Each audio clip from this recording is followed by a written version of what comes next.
Please join me in welcoming Francisco Cigarroa and John Sharp.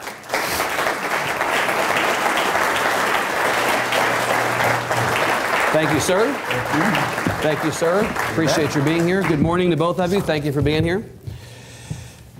The higher education conversation at the Capitol this session, gentlemen, has been dominated more than anything else by governance issues, and so it will come as no surprise that I want to start there. And it will come as no surprise, Chancellor Cigarroa, that I want to start on that subject with you. You can only imagine. You can only imagine. Get comfortable. You may have seen the Lieutenant Governor's statement yesterday supporting the letter written by senators who believe that the calls by the regions to further investigate the UT Law Foundation situation is unwarranted, that the Attorney General's office can take care of this. He believes, said so explicitly, that this is really an effort to get UT Austin and specifically President Powers. Do you agree? Well, I think that the answer to that is no, in regards to individualizing that to one person. And in fact, Vice Chairman Foster absolutely stated that. Now, this was a split vote, requiring Vice Chairman Foster to actually vote affirmatively. And, well, he wasn't required to vote affirmatively. He chose to vote affirmatively. Well, he chose to vote affirmatively. And it's not a surprise to me that because of that, there has been a lot of press coverage for this. And, but I'd also like to state that that one vote doesn't define the Board of Regents, and it doesn't define the University of Texas system. So you don't think that we're to read anything more into that? Governor Dewhurst is not alone. Dallas Morning News editorial page a couple days ago, Chairman Pitts. Regent Hicks on his Facebook page. Regent Hicks and Chairman Pitts both used the phrase witch hunt. Is that wrong? They both believe it's a witch hunt. Well, again, as Chancellor of the University of Texas system, I do not believe it's a witch hunt. My perspective is, and let me be clear at this, everybody's been asking how I evaluate presidents. And we had a conversation about this. We have had many. Yes. Yeah. And when you take a look at Bill Powers' work plan, and you take a look at the accomplishments of this president, his work plan has 4 goals. One is graduation rates. Number 2 is cost containment. Number 3 is research expenditures. Number 4 is philanthropy. So let's go down those 4 lists. So on graduation rates, President Powers was the first president among our 9 academic campuses to state that we will increase the 4-year graduation rate from 53% to 75%. And he put his neck out on the line, and he's going to do it. Right. Second, when you talk about research expenditures, despite federal government really pulling back, UT Austin has continued to increase its research expenditures in the most peer-reviewed and rigorous grants. And these are NIH grants, NSF grants, DOE grants. When you talk about cost containment, he basically also followed a goal of the framework, which stated, let's take a look at our organizational structure. Let's see where we can contain costs so that we can reallocate our dollars to the mission of this university and put those dollars to the students. Well, through this organizational review, he's identified about $490 million that he can save over the next 10 years. And then let's talk about philanthropy. Bill Powers in UT Austin is bringing in about $1 million a day. And then over the past 3 months, we had Susan and Michael Dell give a $50 million gift for the Dell School of Medicine.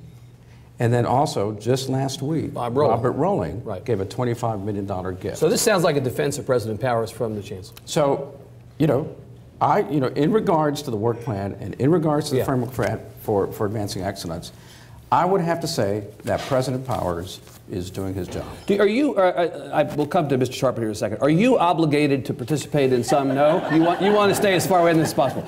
Are you obligated, should the new regents be confirmed, Mr. Foster reconfirmed, and come August they have the votes that they decide, despite what you said, that they want to remove President Powers, what is the role that you as Chancellor have to play? Some regents I've talked to seem not to know whether they have the authority as a body of 9 to do this without your involvement. Some people think that you have to act as the person to execute upon their wishes. Well, the chairman of the Board of Regents has unequivocally stated that the Chancellor needs to recommend a removal of a president. So without your recommendation, they can't, even if they have 9 votes to remove President Powers, without your recommendation, they can't do it. Well, governing boards can always change their policies. But as it stands today, right, the Chancellor of the University of Texas system, the Board of Regents hires presidents, yeah, and the Chancellor of the University of Texas system recommends continuation or dismissal of a president or dismissal. So let me ask you a quick question on this. So what comes to mind is the Saturday Night Massacre from Watergate. Are you going to be Elliot Richardson or Robert Bork in this situation? if you know that the regents want you to recommend the dismissal of President Powers, are you prepared to do that, or would you resign rather than do that if you believe that President Powers should remain in his job? I will always give my very best recommendation, and that is a Cigarroa core value. And if your recommendation is that he should stay, then that will be your recommendation despite their wishes. I always speak my mind. Right. Mr. Sharp, the legislature has played a role in this conversation, as you know. You've been a legislator. You've seen life from that side of the line. They have involved themselves in this conversation up the street about governance. Some people believe that the micromanagement this session of higher ed has not come from the regents, but is coming from the legislature. Do you believe that? No. You don't? You want me to say something bad about the legislature? No. I am not stupid enough to invite you to say something with Mrs. Afridi right now. I believe you are right in that. I'm a trauma surgeon. I can take care of you guys. Your services may be required before this is over. Is this why you put me in the center? It could very well be. Now, what do you think about that? I believe you're right in that some people suggest that. You don't share that view? If I did, I wouldn't talk about it. But let me give you my take on it. Every chancellor has some of that. Yeah. I mean, you have it at Tech, you have it at different places. Right. But it is usually because you have folks that come from the university that they love, and by God, they just want to do everything that they can. Yeah. And many times don't think about, and I'm probably, I need to take a course on micromanaging too, because I'm a bit guilty of that myself. I've heard. You've heard. Yeah. But I think once they see it, like for instance, when you asked the question, said, hey, if you were, on the board of Exxon, would you be calling your head of production and saying, I don't want you to drill the well here, I want you to drill it over there? It kind of, the light shows open. And so Renu Gatur probably has less of this. University of Houston, Chancellor / President. And one of the reasons she does is she had a guy come in that's really an expert in corporate governance and things like that to talk to her board. We're doing the same thing. We're bringing a guy named Dick Chait from Harvard over next month. Yeah. Not just for our new regents, but for everybody. And this is about the bright line, Chancellor, between governance and operations. Supposed to stay on one side of the line. Yeah, and you will always have employees within a big system like the two of us have, right, that will go, hey, if I can get to a regent and not have to go through a president or a chancellor, right, hey, I'm a hero back in AgriLife or wherever. So there'll always be people right, that test that. And so first thing I did is I said, look,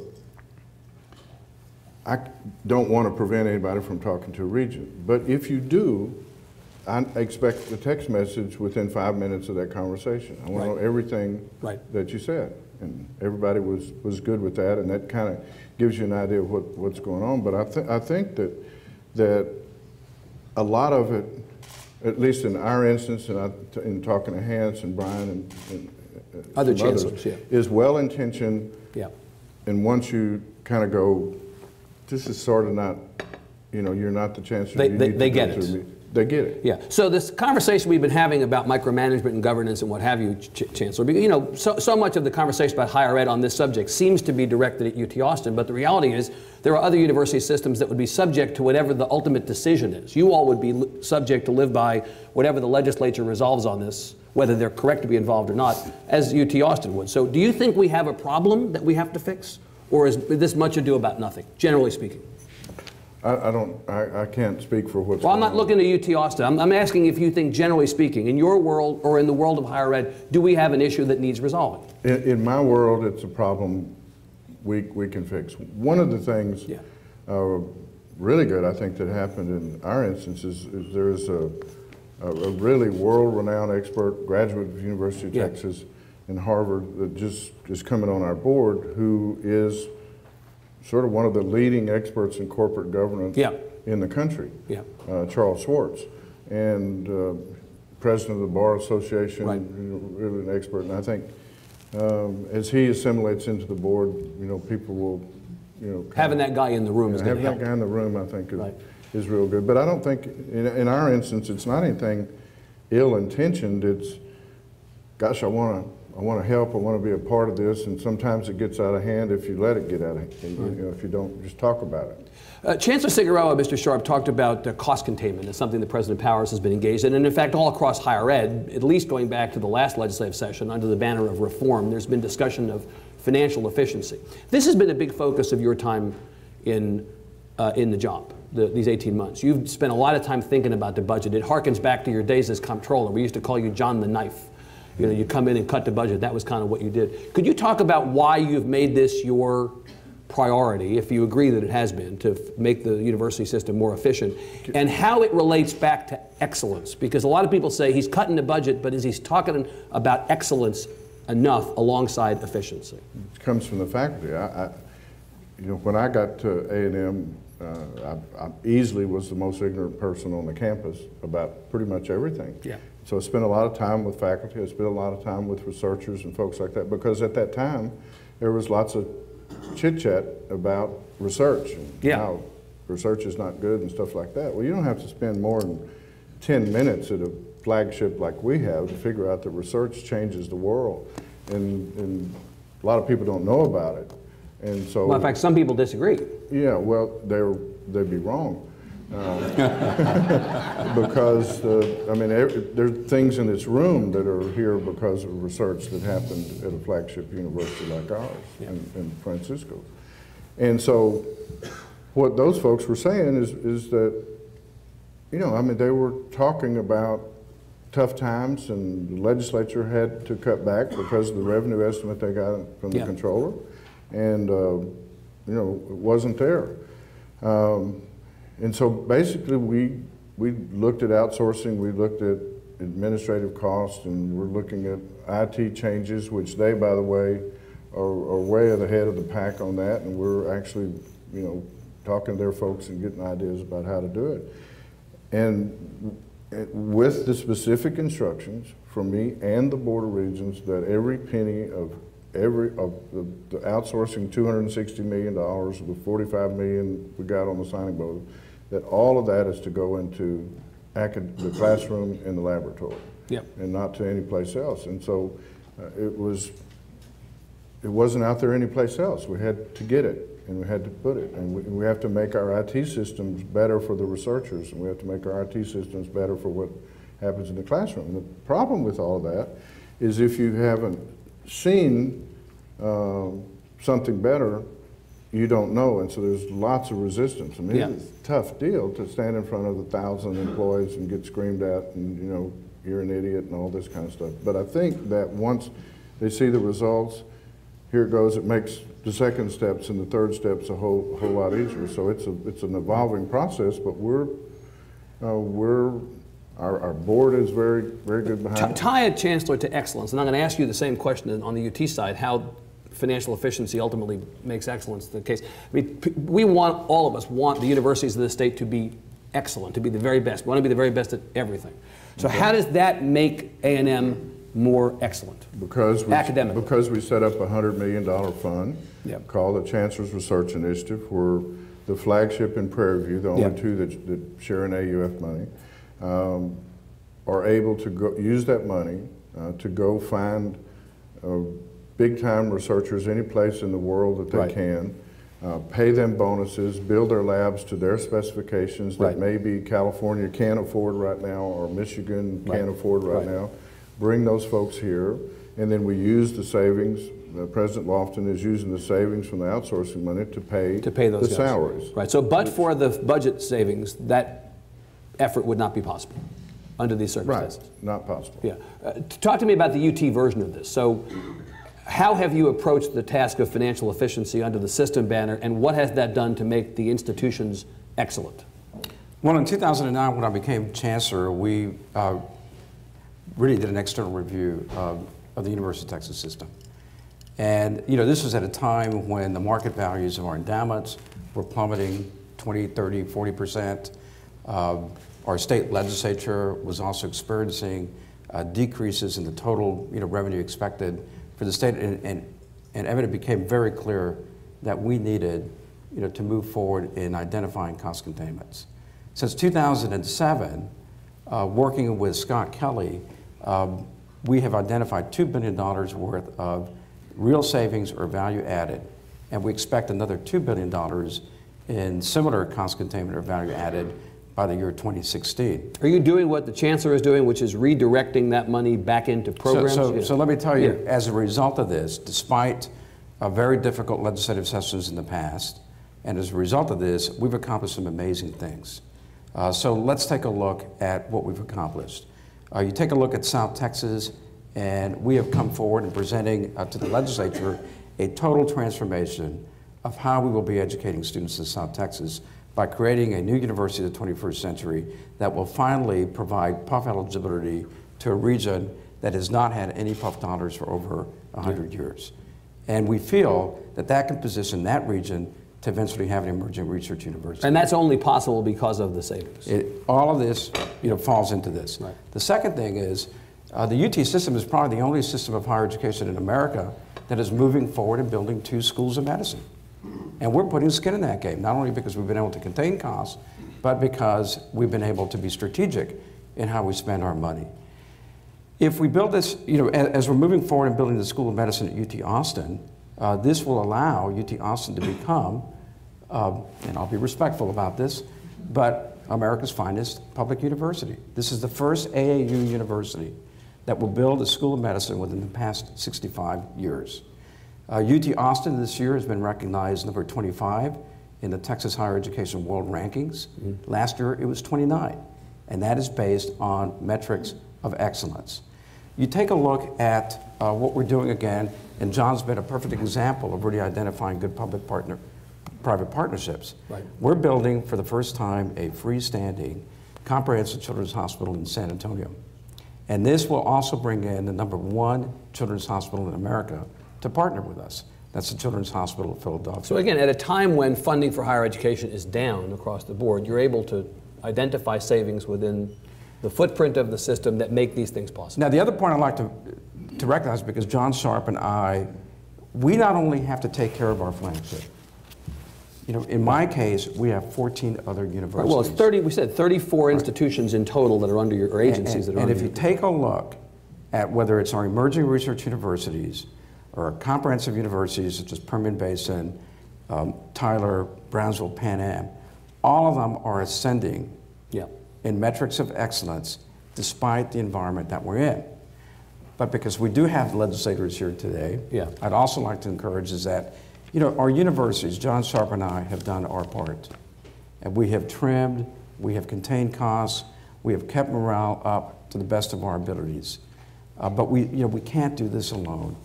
We're very, very grateful that the legislature has identified additional funds for higher ed. I hope we can continue that towards the end of the session. You need them. We need them. Yeah, and let me speak to that, Chancellor Sharp, specifically. So last week, the Center for Budget and Policy Priorities, a think tank in Washington, released a report on per-student spending in higher ed in the 50 states over the last 5 years. Texas is actually down 22% in per-student spending on higher ed, the state's contribution over the last 5 years. Middle of the pack among the states. Other states are worse, some are better, but that's still a significant amount. Tuitions have not risen in that period on average to meet the decline in the state's contribution. Are you getting enough money from the state, do you think, to do the things you need to do? Because really, over time, we've seen the share that the state contributed go from about 50% of every higher ed dollar spent per student coming from the state in '84. I think last year it was 22% at A&M and 13% at UT. We're getting pretty far down in terms of what the state's contributing. So are you getting enough from the state? Well, certainly not to do everything we want to do. Right. I mean, the way we view it is like, look, we understand the legislature had a problem. It wasn't of their own making. They had to make choices. Right. They made the choices. Our flagship was down 13%, probably equivalent percentage for University of Texas at Austin. And so we had to make those decisions. We go to the legislature and we say, if you give us some more money, let me show you what we can do. Right.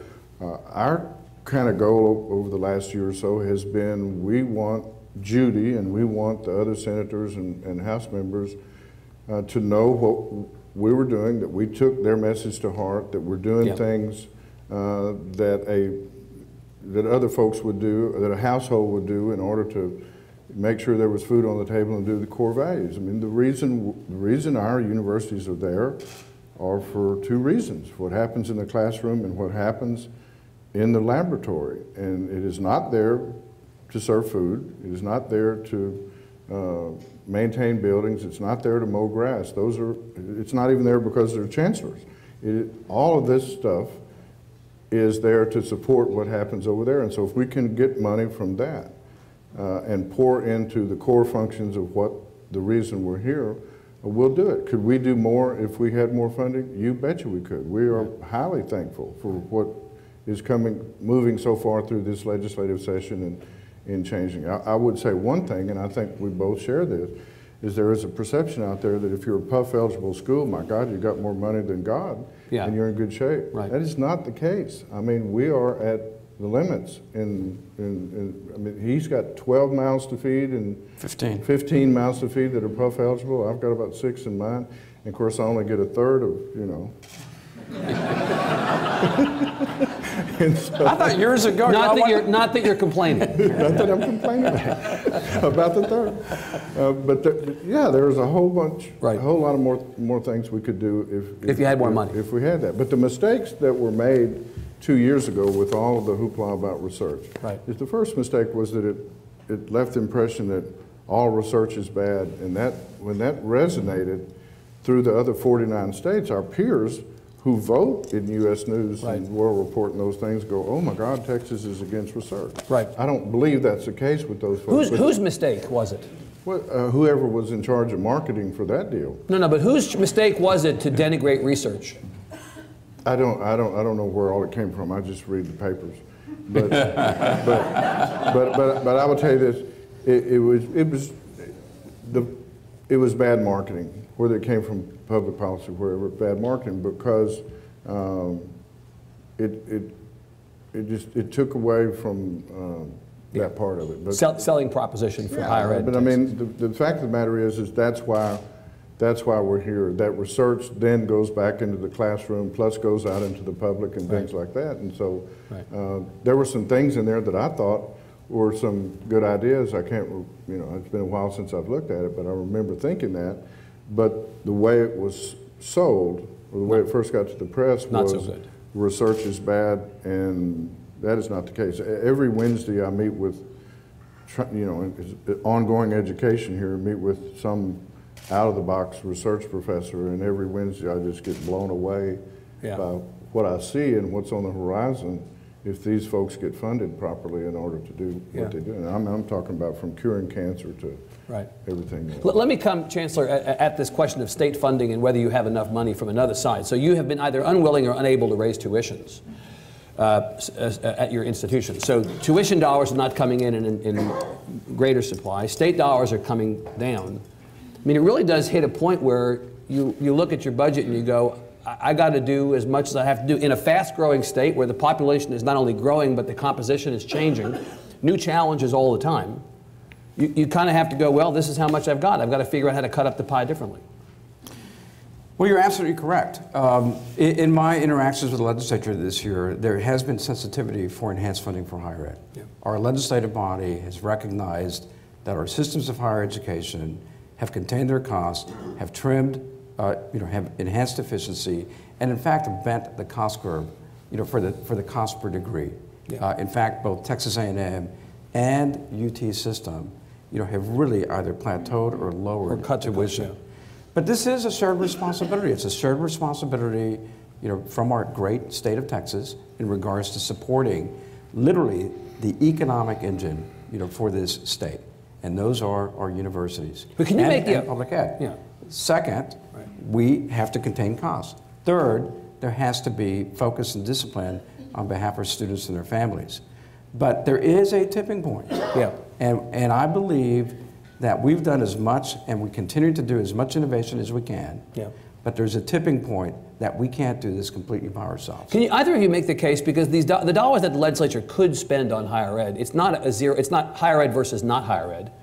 In some cases, it's a finite fixed amount of dollars. It's higher ed versus public ed, or it's higher ed versus water, or it's higher ed versus transportation. Can you make the case that higher ed should be elevated to the top of that list, Mr. Sharp? Yeah, I can make that case. How much time you got? It should be, sure, because everything that happens in education below it depends on how well you do your higher education. I mean, take teachers, for example. Right. Between the two of us, we probably produced 50% of the teachers or more in the state of Texas. That is not the case with some universities that achieve the status that these two universities achieved. Teaching is below us, so we don't do it in the Ivy Leagues. And so the argument is, without you all doing that, public ed suffers. In some ways, they need you to be excellent in order for them to be excellent. Absolutely. Right. I mentioned that micromanagement or governance issues have dominated the higher ed conversation this session. You've got 60 days left. Each of you tell me an issue that, if in a perfect world, the legislature would focus more on in the realm of higher ed in the remaining time we have this session. Mr. Sharp first. Give me one issue. We like what we see so far in the legislative session. We think things are going well. There's a couple of kinks, but I think, you know, the restoration of maybe 8% of the 13% that was removed was a big step. Yeah. I mean, one of the reasons that's happening is because of Judy, because of Tommy Williams, because of Chancellor and folks that are working in the trenches to make that happen. They have limits to their revenue estimate this time as well, but... Tell me something that hasn't happened yet, though, that you want, that you would say, over the next 60 days, if you could control it, what would they focus their attention on? I don't know if it's... I mean, everything that we want to happen is in a committee moving through the process. Okay. Same? Okay, I've got several goals that I'm encouraging our legislature to have sensitivities to. First is enhanced funding for higher ed in the areas of formative funding in regards to graduate medical education, the Competitive Knowledge Fund, TRIP funding. You know, all very important, and we're seeing forward movement in that. The second issue, which is certainly being discussed on the Senate side, discussions on the House side have been a little bit more quiet, but I do believe they're being very pensive in a constructive way about it, is the issue of tuition revenue bonds. It has been over 7 years that our campuses have not received support for capital funding from the state at a time when Texas is the most rapidly growing population in the entire United States of America, and at a time when interest rates are extremely low.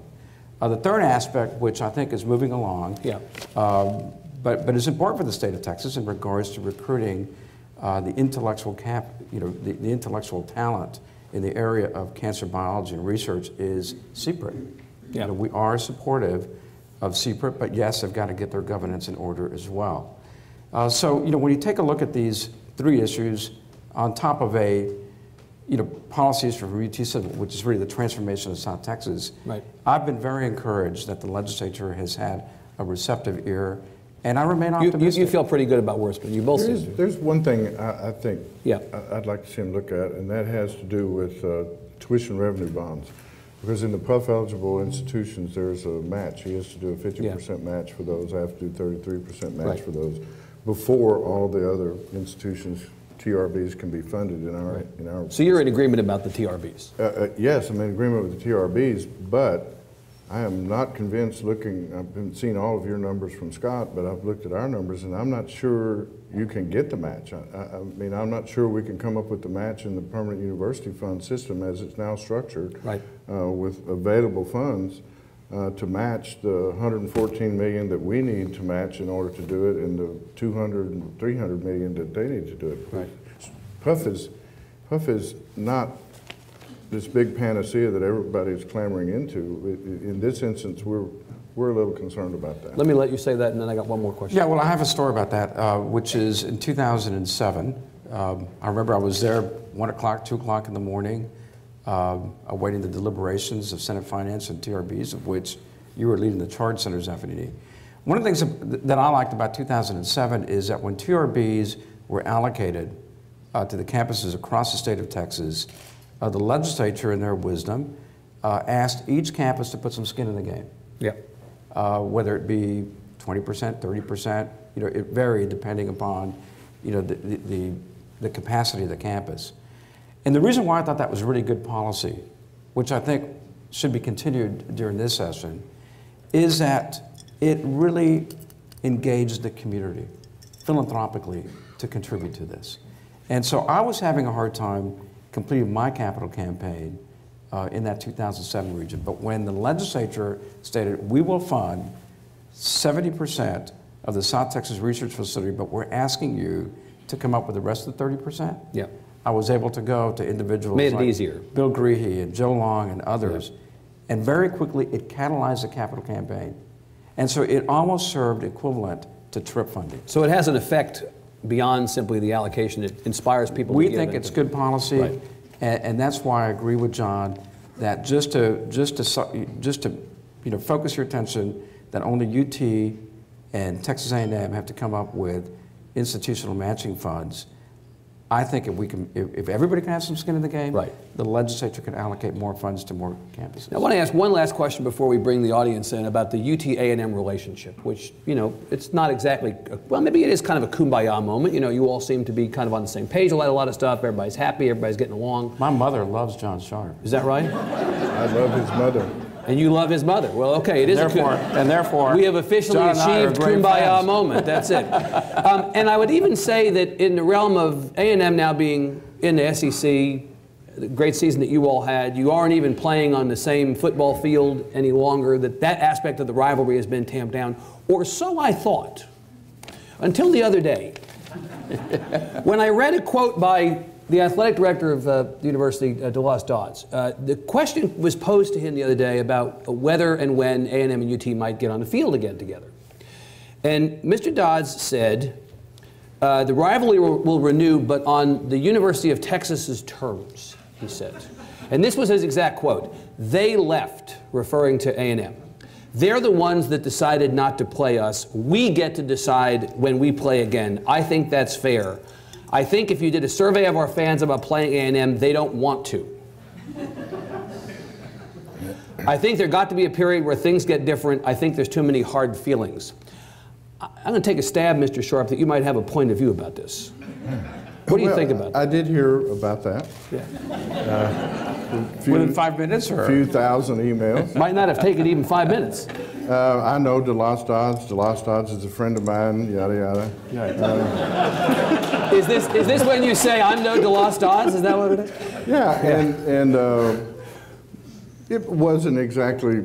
Well, let me just say this: we have a lot to thank DeLoss for. Some of our greatest decisions were made with his help, like moving to the SEC. But I will say, I thought you were going to bring up not signing Johnny Manziel, actually. And that. But when I first got to be chancellor, some of my regents asked me to go see Cisco and to go see Francisco, and to go see Bill. And I went to him and said, hey, we want to play the game or something like that. But I have to agree with DeLoss a bit on this, especially after that quote. It's just not there anymore. I mean, our folks... You've moved on. They've moved on. I mean, Alabama works, LSU works, and we're very comfortable with our decision. And so it just every day wanes more and more. I think the only time that that's going to happen is, when UT is able to play in a major bowl game. How quickly John forgets. There's an exit out the back. We can protect you as you go, if that's what you need. You want to have anything to say about this, or should we open it up for questions? I think we can open it up. Okay.